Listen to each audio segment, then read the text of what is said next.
5 must-know things about the Sony a7C Mark II, and some first impressions after about 6 months of using the camera. The first thing is that the video and photo quality is outstanding. For photos, we're running with 33 megapixels, which I really think is the sweet spot between sharpness of photo, resolution of photo, and not having a file size that's too big. The photos coming out of this camera are incredibly sharp, and we have plenty of room in post to be able to crop into an image and still maintain a ton of sharpness and detail. There are a few different options for our compressions with our raw photos, but I tend to just run with uncompressed raw. And from a video quality perspective, we're getting a 4K image that's being downsampled from 7K, which makes for a really sharp end result. And when you combine that with a camera that does 422 10-bit color, you're gonna like your video results a lot. Even looking at the video quality this whole time, we have plenty of space with that 4K image that's downsampled from 7K to be able to crop in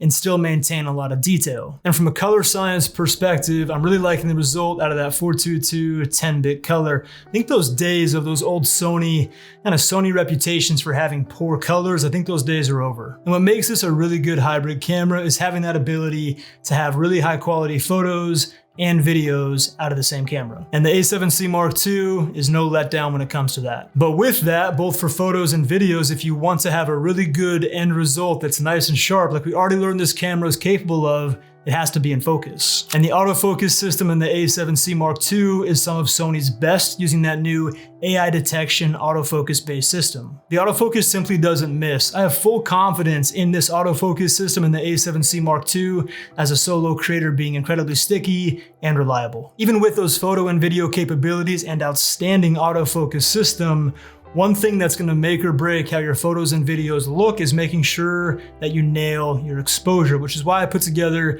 a free 2-part guide where I dive into my methods for doing that. You can check the link out down below. 4,000 versus 8,000 shutter speed. It's a bit of a letdown here because the a7C Mark II using the mechanical shutter only goes to 1/4,000 on the shutter speed, which can be a bit of a challenge when it comes to shooting photos in really bright situations. The a7 IV, for example, which apparently this a7C Mark II has the same sensor as the a7 IV, a7 IV can shoot 1/8,000 with the mechanical shutter. But with the a7C Mark II, we get 1/4,000 with the mechanical shutter.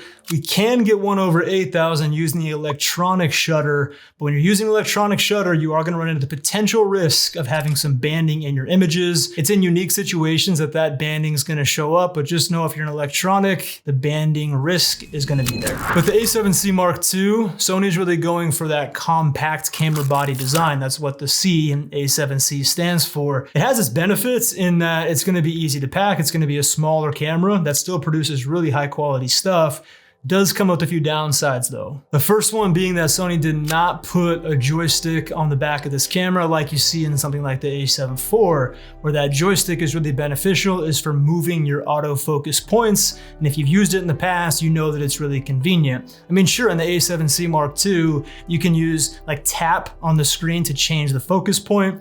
Only downside to that is that you can't be in touch to track and tap to move the focus point at the same time. Being that I came from using the a7 IV heavily, I was always used to moving the focus point with the joystick and being able to touch the back of the screen to track. With this camera, you have to pick one. And the other major downside with the compact camera body that I see is having a really shallow grip. I honestly don't know what Sony was thinking on this one. I mean, the a6700 is also a really compact, very similar camera body to the a7C Mark II, and the grip on the a6700 is much more substantial and it's outstanding. On the a7C Mark II, you got more of a shallow grip. It's just not gonna feel nearly as good as a nice substantial grip. The touchscreen on the a7C Mark II is really good. It's giving us the ability to change things like white balance, ISO, aperture, shutter speed, being able to change that by tapping on the screen, which can be really beneficial when you're in that vlog style video shot to change those settings without trying to reach and find the dials in the back of the camera and try to guess what you're actually changing. If you're getting something from this video, let me know by giving it a tap on the thumbs up to let me know to keep making videos just like this one. And while you're down there,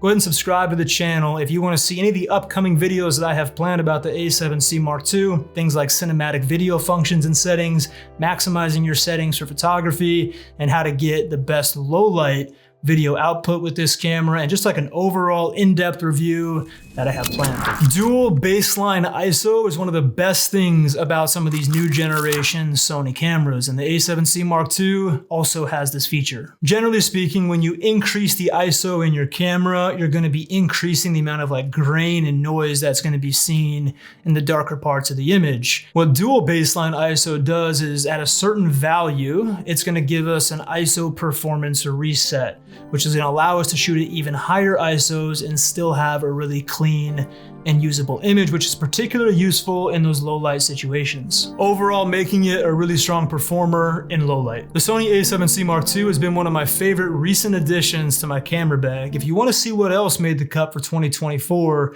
you want to check out this video where I'll reveal all of that. I'll see you in the next video. Take care. See you.